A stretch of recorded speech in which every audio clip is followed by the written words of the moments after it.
Hello and welcome back to another episode of TÄCHES Teaches. I'm Tash, and as of 2 nights ago, we've just passed 2,000 subscribers on this YouTube channel. So for that, thank you ever so much. I'm eternally grateful. I've been absolutely loving making these videos, and the comments and feedback and suggestions that I get from you guys make this all the more fun. So here's to 100 more videos. Today I wanted to just make a quick video showing you a couple of ways that you can add a little bit of randomness into a pretty stale pattern, and using some various simple maths functions create something quite exciting that when you change one thing, it sort of like butterfly effects off of that, and you can end up with some rather exciting, interesting results. So without further ado, let's jump right in. I'm going to show you what I'm talking about. So the first thing I'm going to do is, as always, load up an instance of the poly grid. And I'm going to take a gates module. I've made some simple little drums here in the background. That looks nice. And let's have a look. So what I want to do is I want to create a way to have a simple pattern going along, but then to interject every now and then a bit of randomness to it. So I'm going to take this pitch module. We'll take a C into an A. Let's pitch this down a bit so it's more like a bass.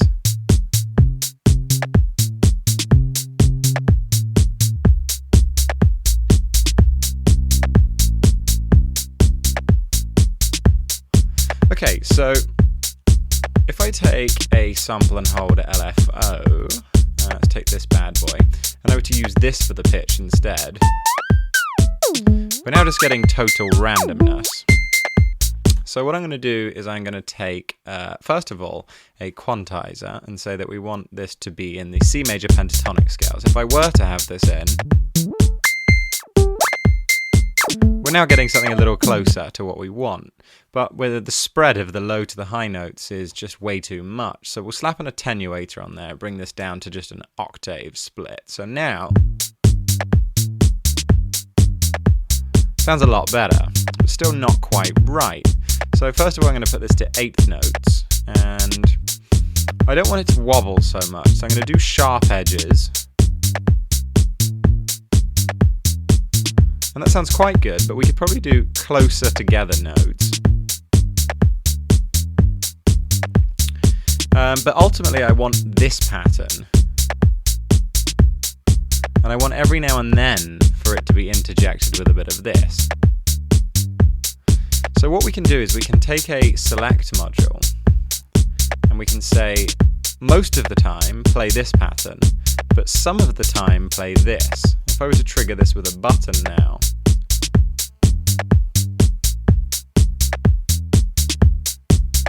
that's interjecting a bit of random flavour in there. If we take a chance module and say 25% of the time, or 25% of these gates change, we're now getting little random bursts, but they're only lasting as long as this trigger. And that's a bit too choppy for my liking. So what we can do is take our handy sample and hold module and use the same gate signal.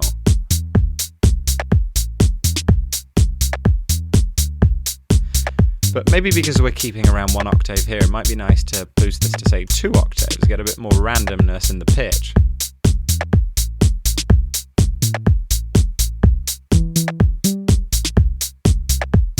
Maybe smooth this out a bit less. Maybe even try 16th notes. Ooh, that's quite cool.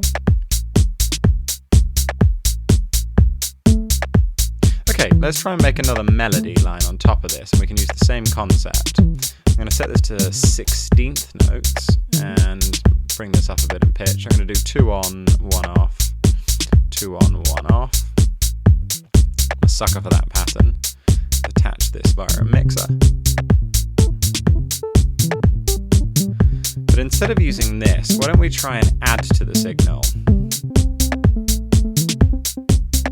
So if I take an add module now, and we take our attenuator here,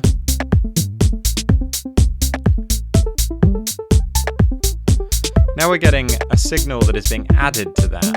So we're adding to the shape of this, just just a random LFO. And again, we could take our sample and hold module if we're not too keen on it being so all over the place. So really we are getting this same pattern, but we're adding to it this LFO. And we could use the same concept we did up here to say that instead of just skipping between those, every now and then add to it. So let's take our select module again and say that most of the time add nothing to it, but sometimes add to this pitch. So let's take our chance and sample and hold again and say that every one of these notes, 50% of the time, I want you to select between the two. And we use the same gate.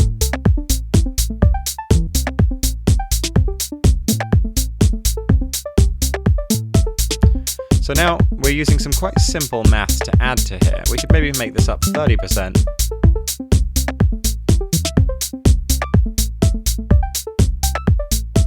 Cool. So let's now take a just standard sine wave, and we can use the minimum and max. And this is a great device because it allows you to feed two signals in, and if you take the maximum output, you'll get the maximum value at any one given instant, and the minimum will give the minimum at any given instant. So if we take the pitch output going into this bass and put that into input 1, and the pitch going in from this melody line, if we were to then take the max out of here as a pitch, let's take another mixer, bring this volume down a bit.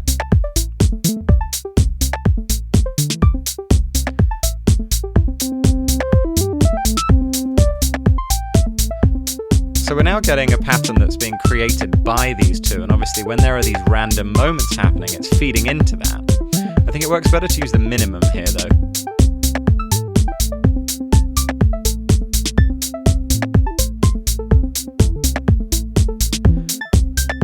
And that's really lovely. We could do what I've been doing in those previous videos as well with taking a transpose, and let's take our quantizer and say the minimum coming out of here, put that up 3, which will give us our minor third, and let's see what we get now.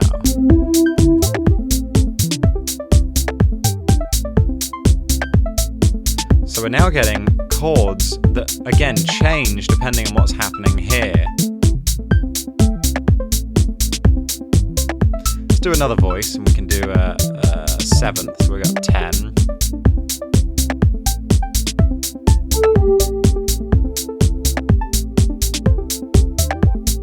We could probably bring in the B's and the F's in there.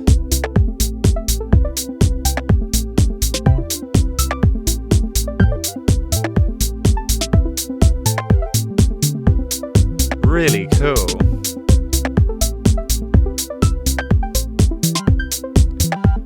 So let's make a bit more sense of this, drag all these to...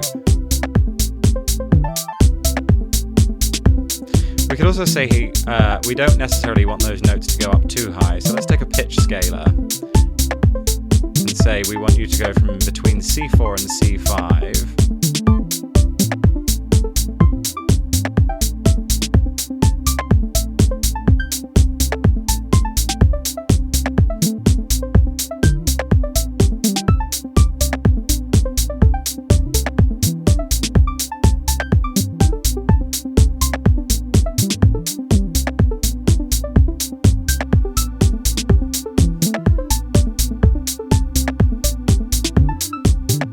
Go for C6 actually.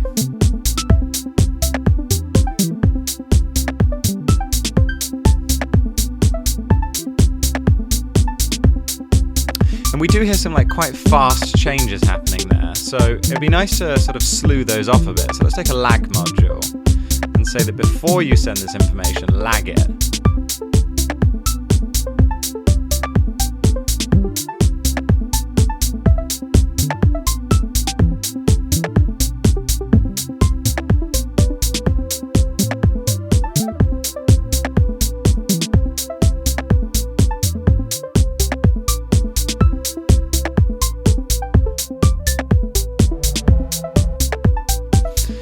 Okay, let's try a subtract subtraction.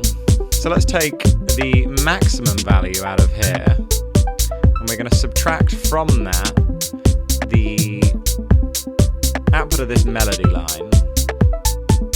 In fact, let's just take the output of this sample and hold random LFO, and we'll subtract from that, because then we're not getting any of the actual fixed notes. Let's take another sine wave, just to keep it simple. And let's do another gate, do something, let's do another 16th note pattern. Let's do every 3 notes, and then a 2, and then a 3.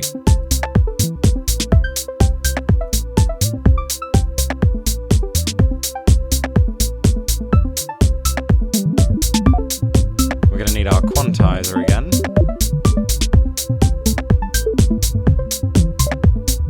And probably a sample and hold.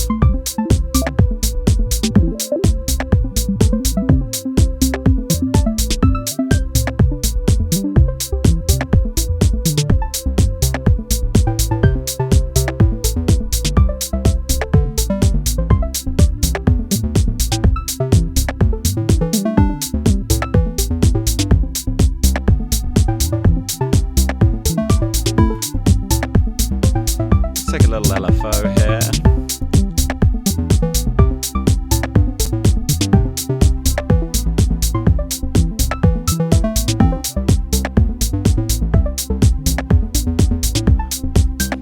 And you can see how all of this is related as well. If I were to change, in fact, if we take this device here, and where's this going? Let's close all this up.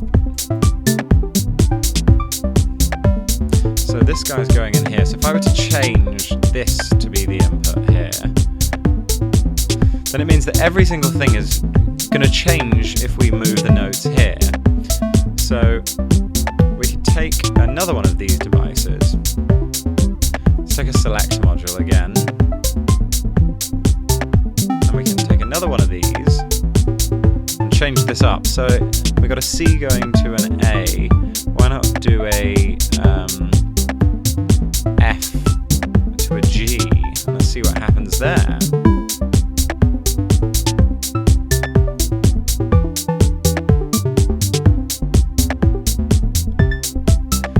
And instead of using a select, we could of course use a merge module, and that would give us a few more options. So we could say C and an A, actually let's do a C and then a G.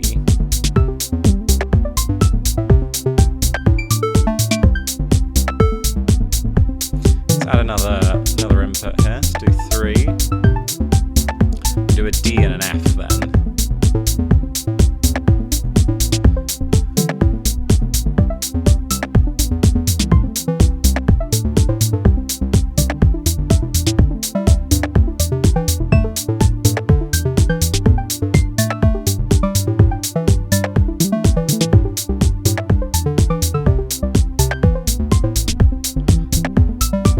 And everything will change as we move these notes.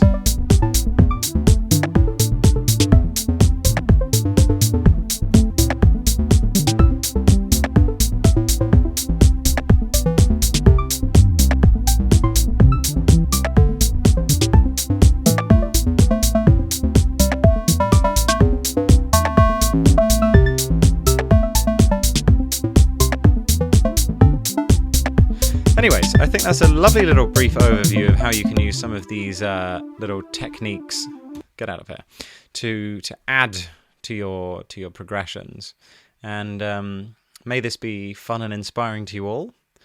As always, happy Monday and happy creating. And once again, thank you very much for 2,000 subscribers.